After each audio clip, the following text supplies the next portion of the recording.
Um, and Ochi, I knew you were coming on the show today, and it reminded me of something Lucas said a couple weeks ago. In that we were talking, I can't remember what specifically about. Maybe it was Dune, which we'll find any excuse to talk about. But that you are a huge sci-fi fan.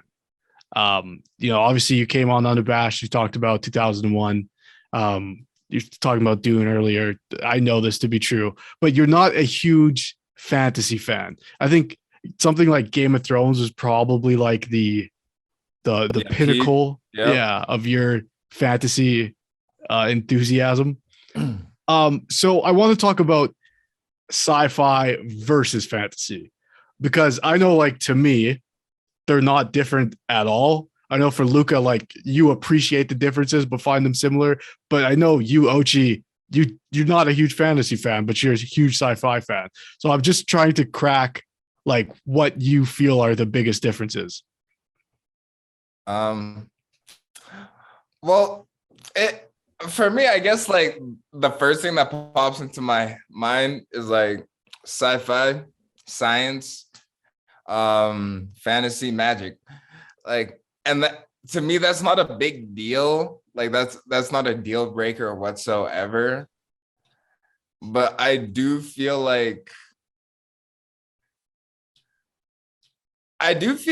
for me, it's like sci-fi might just be better at telling stories that I find more intimate because sci-fi is easier to be grounded. Yes, it might be the future. Yes, it might be in space, but it's sort of grounded in the idea that it's based in science, like at least to a good degree. And then if it's not something that we see in the present, you can at least extend it over to the future based on like what they're going off of.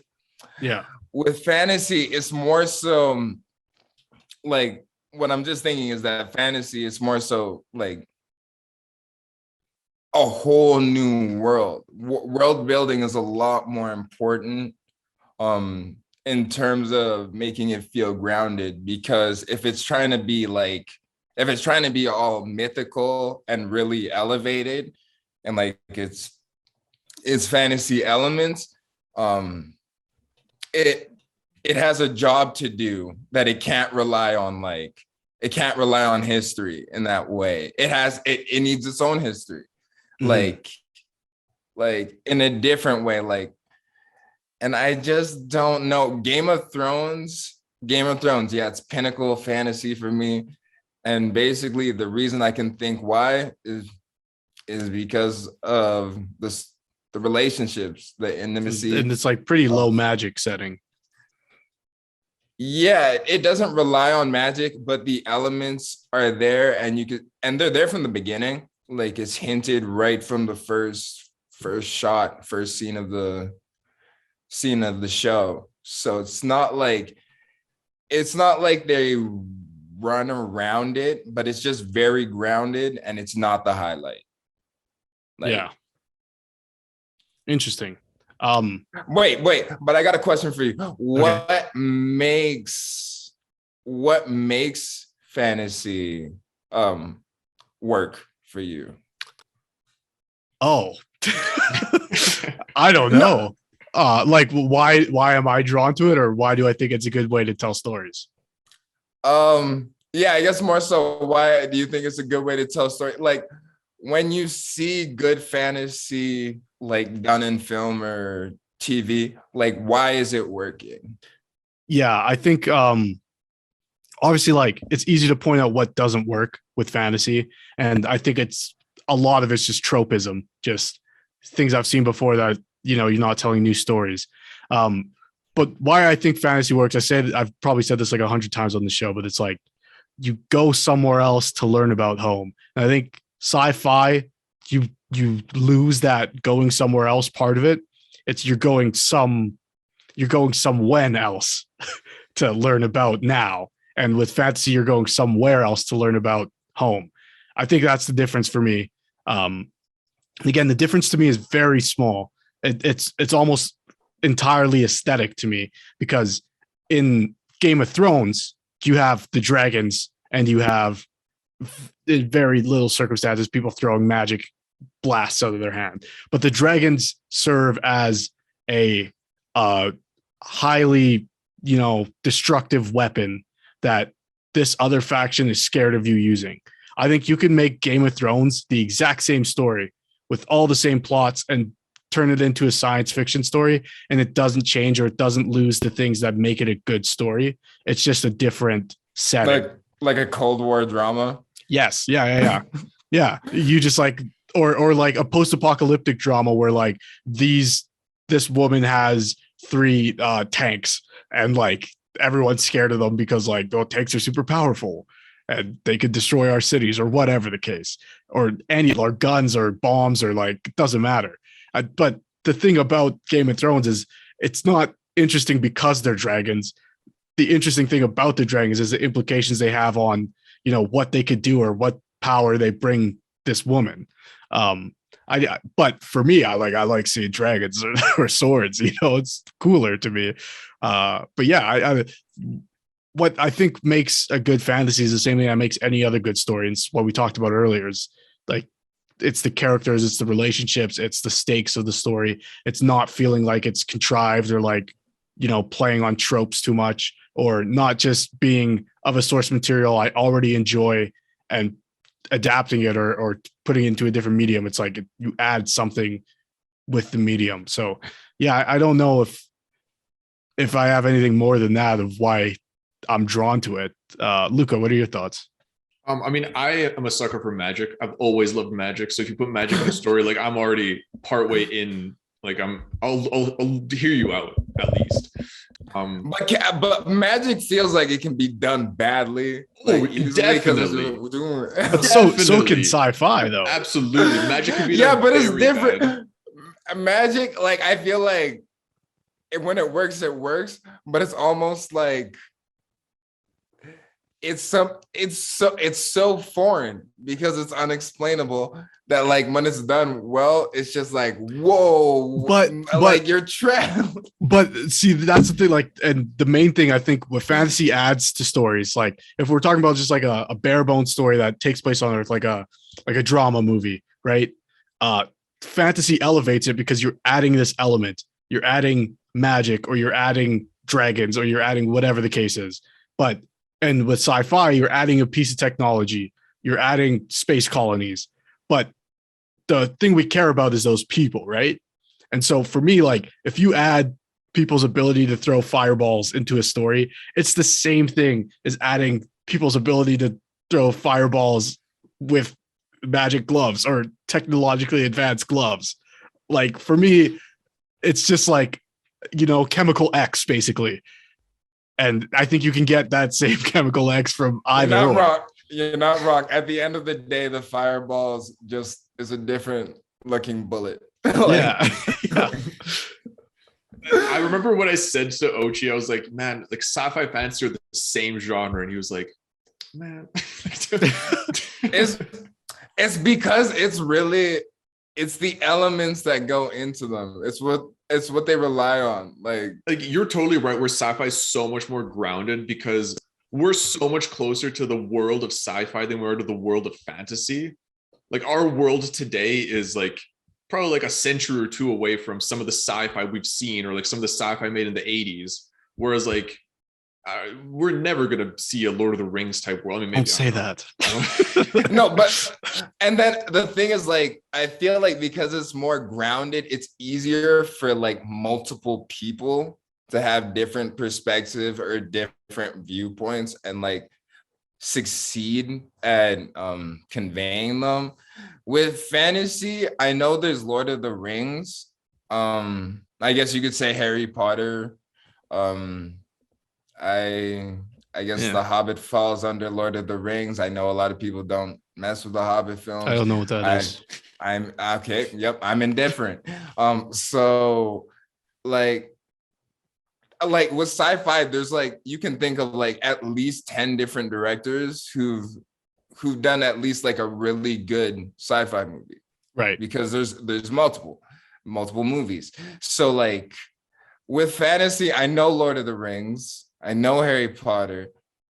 What are the other ones? Who are the other directors who have done like sci-fi well? But that's the thing, like there's no Yeah. like I can't think of like a good like The Green Knight was a good fantasy movie. Yeah, But that was recent, also that was low fantasy to begin with.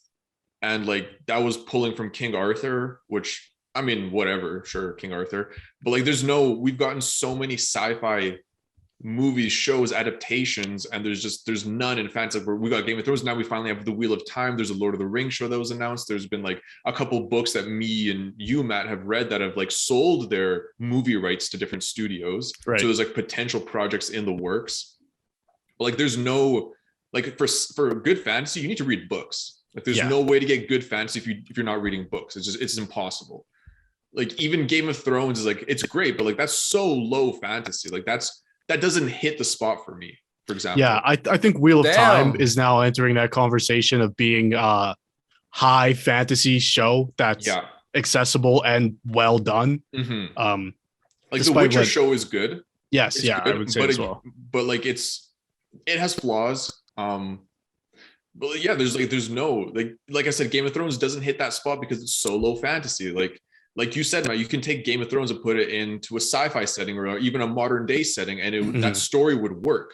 Right. Whereas like Lord of the Rings is high fantasy. You can't do the story of Lord of the Rings you could in a sci-fi setting, but it'd be a different feeling. Like for me, like the feeling of fantasy, and I think this is one of the reasons why you, Ochi, don't love fantasy like you love sci-fi, where in sci-fi it's easy to have that weight and like a bit of that sort of it's almost naturally grimdark, because whenever anybody who's alive starts thinking about the way the world is developing and what the future will look like, they're like, wow, it's going to be terrible. like you're going to have like monopolies and corporations, going to be Big Brother. Like that's the vision of the future everybody who writes stories has, like everybody who writes in the genre has. Whereas in fantasy, it's like it's an escape, and there's a lot of that very let's go on an adventure that's fun and light.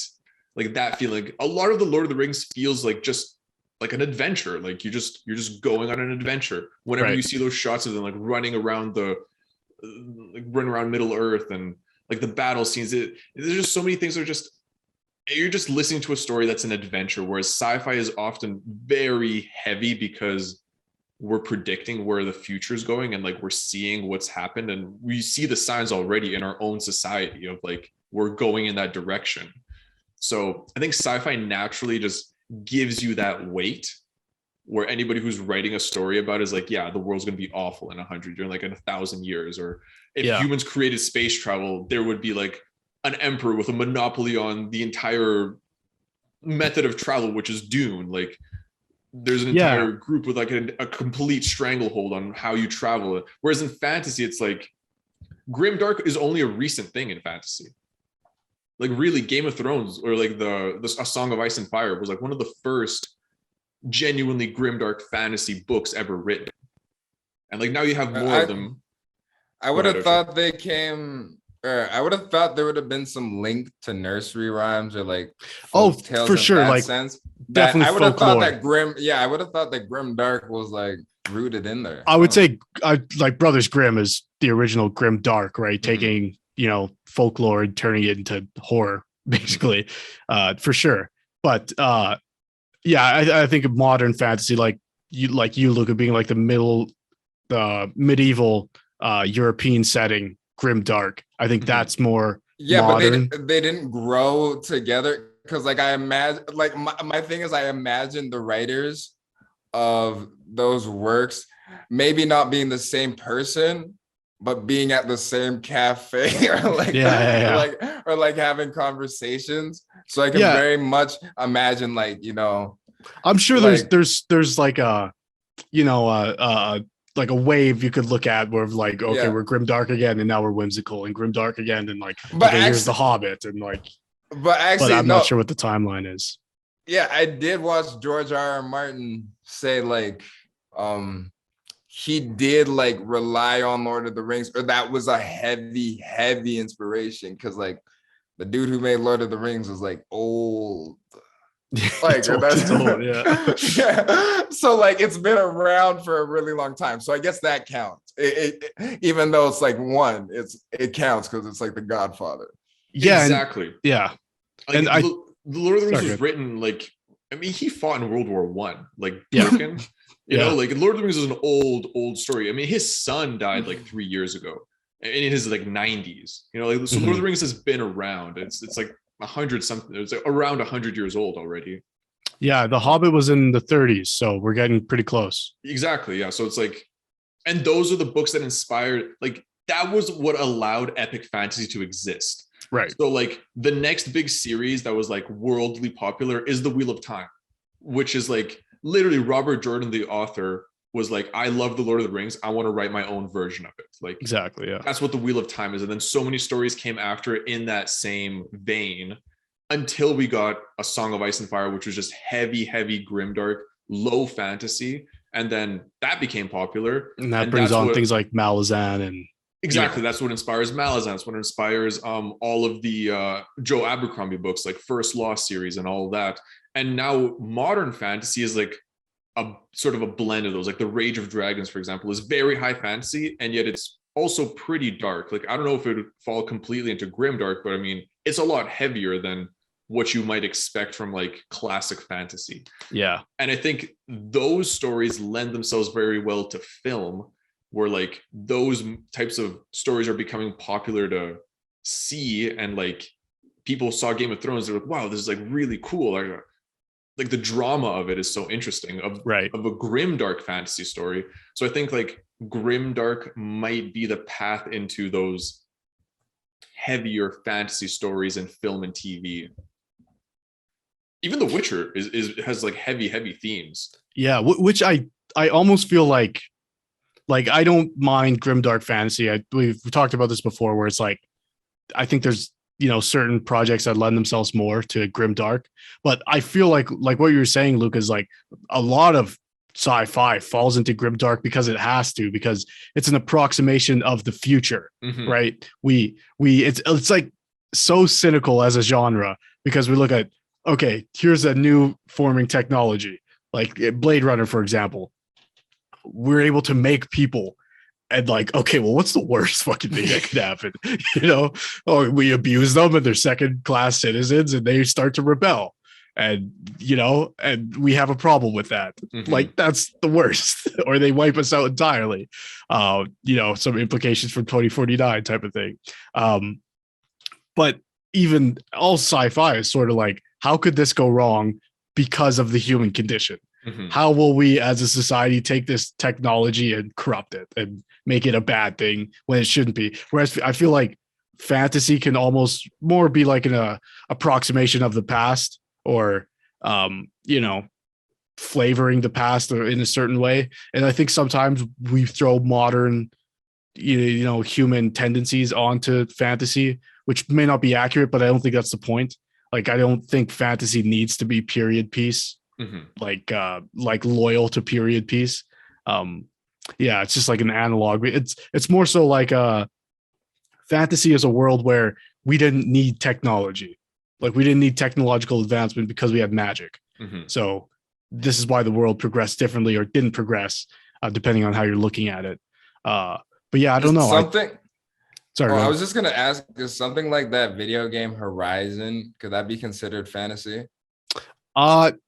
No, I think if somebody went into it and saw like trailers or stuff, like I think the trailers are pretty clear actually that it's like it's. But it would only be sci-fi. Like, you're not giving it that. No. I would definitely say it's a sci-fi, but I spoke about this when we did an episode about science fantasy, which is its own subgenre, a combination of the two. But for the characters in the universe and the way the game feels and plays, but you're living through the experience of these characters, it feels like you're in a fantasy game. It feels something more akin to Skyrim. There's these factions, there's these creatures, then this evil being. But as the player, you unravel the mystery, and as someone living in the modern age, you can see like all these things are actually technological creations.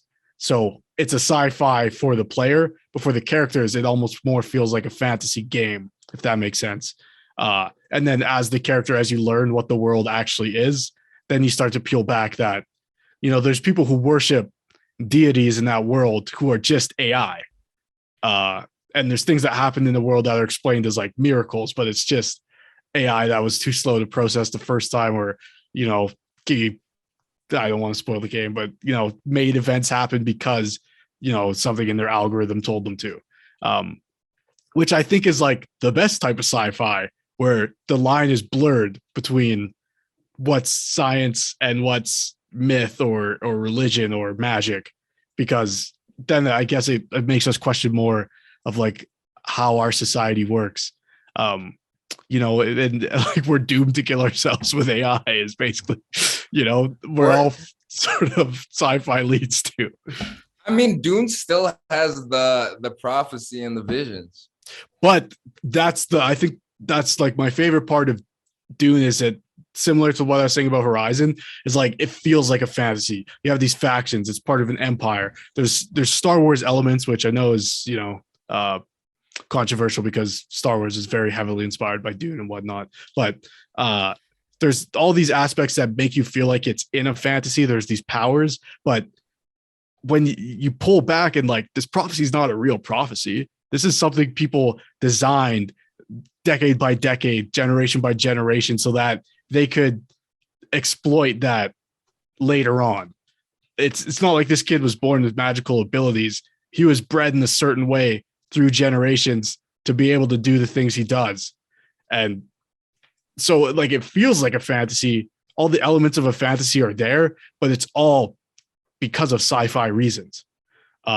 Even like something like spice being like this very religious thing for one people. Like, you could easily get a explanation in Dune where it's like, oh, it's some sort of psychotropic drug that does this or this or that, or what it's made of lets you grab from this. And I think that's something that would happen in fantasy. Like, spice is something that could be in both fantasy and sci-fi, and in Dune serves both purposes, right? It's a religious thing for one people, and also hyperfuel. So like, I don't know, it's like, I think Dune is like a perfect example of like sci-fi masquerading as fantasy, which is a cool analog because all the fantasy elements in Dune are things that were set up by this scientifically advanced people. Yeah. Totally. Sorry, I just want to say one of the reasons I think like sci-fi stories tend to be much more human, and fantasy stories tend to be much more faction and group driven. Like, very rarely in a fantasy story do you follow, I mean, maybe that's wrong to say, like the one single character like going through a story. I mean, you do, but it always feels somehow like it's probably because of the world building. You're talking about the elves and the orcs. Yeah, like you're always having to do world building and like introducing new elements. Like, yeah, that's where you lose the sort of human, like the grounded human relationships of it, and that's where it's like difficult to that's where you lose some people, I think. Like, I agree. But my argument to that would, like, I don't think you lose the human element there. I think you lose the relatability, which I think those two things can be hand in hand. But like, you lose the audience. Yeah. But when you're doing a sci-fi, you can have those characters say things about our own world, like, oh, there once was a dictator named blah blah blah. And that's something we as the audience will, oh, they're making reference to so-and-so or blah, blah, blah.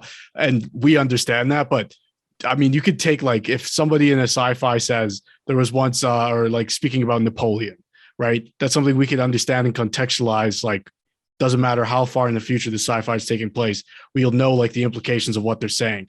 But in fantasy, it's just like, let me tell you the story about, change name from Napoleon here in parentheses, like, and it's the same story. He did this and this and that because he had a magic power, not because he was, deranged. Like, and it's the same thing. So yeah, I don't know. I just think for me, it really boils down to aesthetic and setting. But yeah, I think that's a good point, that you lose audience when it's too high fantasy. Yeah. And that's why Game of Thrones was so popular, because there was Yeah. so little world building happening. You introduce Yeah. a couple houses, which is like, you know, just listening to British history pretty much. Like, Yeah, exactly. like literally.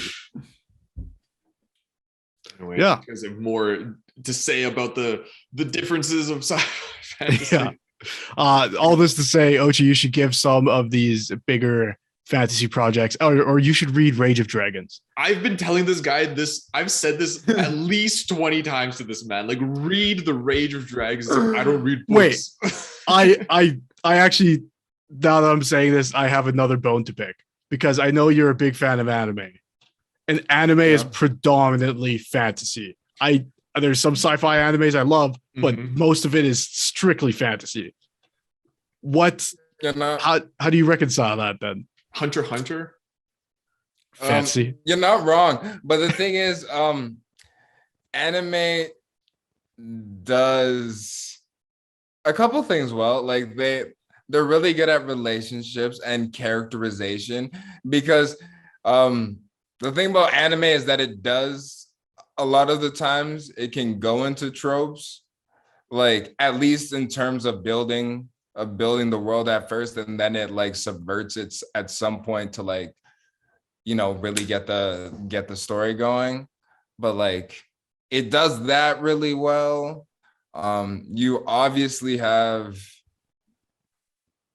the visual element is different in the sense that if the art style is done extremely well, and like let's say like there's fighting and the fights are done extremely well, like that can be a very big selling point in a different way from like a movie or a TV show, because like at this point everyone has a nice like 4K camera. It can look really nice. Yeah, but true. like, well, but I mean, like, CGI though. Yeah, but even CGI can look really good at a low level, or like at a low budget now, as long as like talented people are doing it. So like even that is becoming a little bit more like accessible, or like the league average is a little bit better now. Like, but yeah, but as opposed to like the other situation, nah. So last question here. Do you feel more drawn to fantasy-based animes or sci-fi ones? I would say I cannot think of a sci-fi that relies on anime. Like if anything, they would be based in the present day with, if anything, I guess a fantasy element. One of my Like, favorite sci-fi properties of all time is Gundam. Specifically the Universal Century storyline. Oh shit. Going on since 1979. And for me, that's one of the best sci-fi stories, regardless of medium. I think it's humans and why we're fucked up as a people in a repeated cycle. And things are really bad for people everywhere you go, type of thing. But it's an anime, and it's one of the few sci-fi anime I've actually watched and been like, I didn't realize this would be something I'm into. And then you obviously have things like Evangelion, which some people might have fantasy elements. I no, that's the thing. When you brought up Gundam, I just realized, sci-fi anime that I love, Evangelion, is like I was late to it, so I only found it in like the last 2 years, maybe year and a half. I haven't even started it. Ochi's recommended it a few times, and I'm like, I should watch it. That's the thing. It subverts the genre, like, and at the very end of the series too. Like, it's only 26 episodes, and near like the final 4, it just changes tonally. It's not the same show. It's really weird. Like, and it's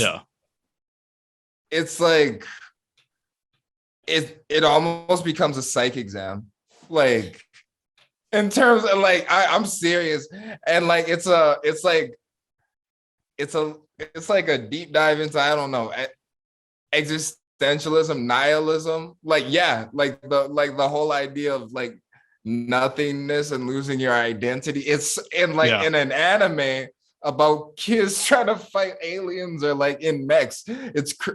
It's crazy. Which I But, think I think that point is lost in when you just say Mm. anime to a lot of people. Like Luca, you were saying, that's the like anime for some people, regardless of how much people vouch for it, they're out. They can't do cartoons, which I think is stupid, to be fair. But like I think like mech, like Gundam sort of didn't kick off the mech genre. It's starts with Astro Boy in like the 30s or 50s or something, and then sort of ramps its way up to Gundam, which is sort of like one of the big tent poles of mecha animes. But Evangelion is like the gold standard, and then I think it holds that place in that sort of pantheon because it's like this was one of the ones that took this genre, and you get people to watch because it's like big giant robots. Everyone's like, I love that. I'm showing up. And then you give them a story that they're not expecting. Again, like you say, she like subvert. I think even though it is a sci-fi, it's still like the thing that makes that show what it is actually just the characters and the psychological aspect of it. Whereas I feel like a lot of that genre, like the mech genre, is just like, how cool do these robots look? And no, and it's funny because like there's a point where you realize in Evangelion, this isn't for kids. Yeah. It's not. Like, and then like if you watch the movie, if you watch End of Evangelion, and then there's like a bunch of other ones. But if you watch End of Evangelion, you realize, no, this is not for kids. Kids aren't supposed to watch this. but in a certain way, like that doesn't make it better than other like forms of media or other animes. But in terms of like, it does what it does well. And because it's focused on adult themes, it just hits harder to someone who's a little older. Like, so I don't know if Pokemon's gonna hit like that. But would something like Attack on Titan or possibly like Naruto or something could still hit those same beats, I think. Maybe not Evangelion levels, to be fair, but like similar themes. Yeah, I would say Attack on Titan probably attempts to more than Naruto, because Naruto has moments where like, oh, this might not be for kids, but it's still if you're a teen, no problems there. If you're a kid, maybe your parents might be angry, but still I would have watched it. Like, and then you got something else. You got Attack on Titan. Yeah, like it tackles a lot of different ideas or concepts, and then it does have like that severity to it. I don't know if it like tackles more so socio-political and like more so cultural and like those type of group problems more so than like, psychological, individual, like just like, like those type of emotional problems. So it's different. But it tries to do something there. So it's not bad. Yeah. I think a good example of one that sort of explores a bit of the inner turmoil, but is still fantasy, is actually Hunter x Hunter. Like there's a lot of character arcs that are like very heavy internal psychological struggles for characters. Hunter x Hunter is a masterclass in story writing. Because it has moments where you feel like it is completely a children's show. Mm-hmm. And it has moments where like, I'm not sure this is a kid's show. And there have moments where like, and it has moments where this isn't a kid's show. Like, that's the funny thing. Naruto, I don't feel like has that. Yes, people die and is permanent. But like, Hunter x Hunter, someone gets shot in the face. Mm-hmm. Yikes. there's some heavy scenes. Like it goes from 0 to 100 in like the last couple arcs. Wait, you've seen Hunter x Hunter? Matt right? hasn't seen it. I haven't. I watched it with you in Montreal a little bit, but that's all I've seen. Yo.